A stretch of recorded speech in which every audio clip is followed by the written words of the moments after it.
यह है दो भाइयों की कहानी जिनके बीच बहुत ही प्यार था। बचपन से जवान हो गए, शादियां हो गई, कभी एक दूसरे के बारे में बुरा नहीं सोचा। घर में भी बहुत अच्छा तालमेल था, लेकिन एक दिन किसी बात को लेकर दोनों में ठीक ठाक झगड़ा हो गया। छोटे भाई ने बातों बातों में बड़े भाई को कोई ऐसा वर्ड कह दिया जिससे बड़े भाई की अना को ठेस पहुंच गई और दोनों भाई अलग हो गए। कभी मार्केट में भी अगर सामना हो जाता तो दोनों एक दूसरे को इग्नोर किया करते हैं, जैसे भाई हैं ही नहीं, पहचानते ही नहीं एक दूसरे को।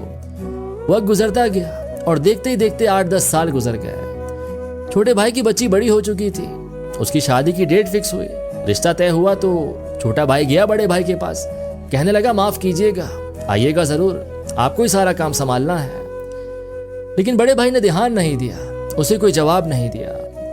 अच्छा, दोनों भाइयों में एक बात बड़ी कॉमन थी कि वो एक ही मौलवी को मानते थे और उन्हीं के बयानात सुनते थे। छोटा भाई बयान सुनने गया तो वो इस दफा काफी उदास था।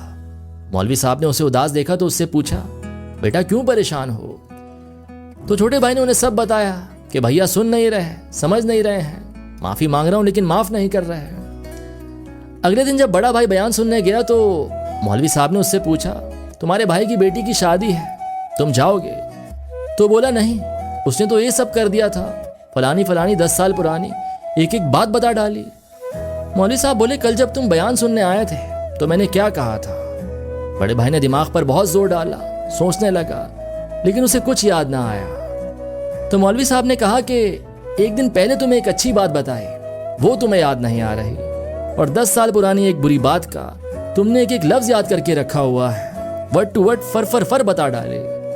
भूलने वाली सारी बातें याद रखोगे तो अपनी जिंदगी बर्बाद करोगे, इसका मजा नहीं ले पाओगे। तो इसीलिए भूल जाइए, गले से लगाइए और अपने भैया के साथ आगे बढ़ जाइए।